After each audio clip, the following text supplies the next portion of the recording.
बहुत पुरानी बात है। एक जंगल में दो पक्के दोस्त रहते थे। एक था गीदड़ और दूसरा था ऊँट। गीदड़ काफ़ी चालाक था और ऊँट सीधा सा। ये दोनों दोस्त घंटों नदी के पास बैठकर अपना सुख दुख बांटते थे।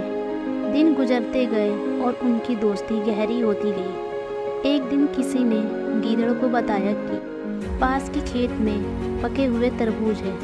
यह सुनते ही गीदड़ के मन में लालच आ गई, लेकिन वह खेत नदी के पार था। अब नदी को पार करके खेत तक पहुंचना उसके लिए बहुत मुश्किल था। इसलिए वह नदी पार करने की तरकीब सोचने लगा। सोचते सोचते वह ऊँट के पास चला गया। ऊँट ने दिन के समय गीदड़ को देखकर पूछा, दोस्त तुम यहाँ कैसे? हम तो शाम को नदी किनारे मिलने वाले थे। तब गीदड़ ने बड़ी चालाकी से कहा, देखो मित्र, पास के ही खेत में पके तरबूज हैं। मैंने सुना है तरबूज बहुत मीठे हैं। तुम उन्हें खाकर खुश हो जाओगे, इसलिए तुम्हें बताने चला आ गया।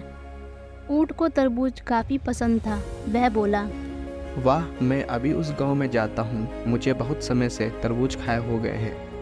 ऊँट जल्दी जल्दी नदी पार करके खेत जाने की तैयारी करने लगा। तभी गीदड़ ने कहा, दोस्त, तरबूज मुझे भी अच्छे लगते हैं, लेकिन मुझे तैरना नहीं आता। तुम तरबूज खा लोगे तो मुझे लगेगा कि मैंने भी खा लिए। तभी ऊँट बोला, तुम चिंता मत करो, मैं तुम्हें अपनी पीठ पर बैठाकर नदी पार कराऊंगा। फिर साथ में मिलकर तरबूज खाएंगे। उसने जैसा कहा था उसने वैसा ही किया। गीदड़ को अपने पीठ पर बैठाकर नदी पार करवाई। जब गीदड़ खेत में पहुंचा, वह तरबूज देखकर बहुत खुश हो गया और उसने जी भर कर तरबूज खाए और खुशी के मारे वह जोर जोर से चिल्लाने लगा। तभी ऊँट ने कहा, तुम शोर मत मचाओ। लेकिन वह नहीं माना। गीदड़ की आवाज़ सुनकर किसान डंडे लेकर खेत के पास आ गए। गीदड़ चालाक था, इसलिए जल्दी से पेड़ों के पीछे छुप गया। ऊँट का शरीर बड़ा था, इसलिए वह छुप नहीं पाया। किसानों ने गुस्से के मारे उसे बहुत मारा। किसी तरह अपनी जान बचाते हुए ऊँट खेत के बाहर निकला। तभी पेड़ के पीछे छुपा गीदड़ बाहर आ गया। गीदड़ को देखकर ऊँट ने गुस्से से पूछा, तुम क्यों इस तरह चिल्ला रहे थे?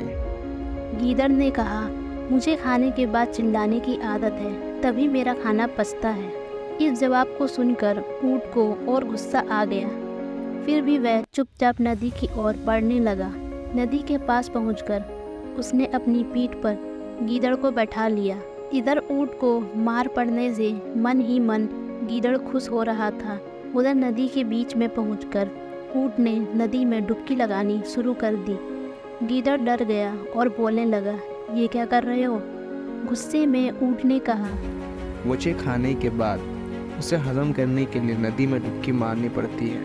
गीदड़ को समझ आ गया कि ऊँट उसके किए का बदला ले रहा है। बहुत मुश्किल से गीदड़ पानी से अपनी जान बचाकर नदी किनारे पहुंचा। उस दिन के बाद से गीदड़ ने कभी भी ऊँट को परेशान करने की हिम्मत नहीं की।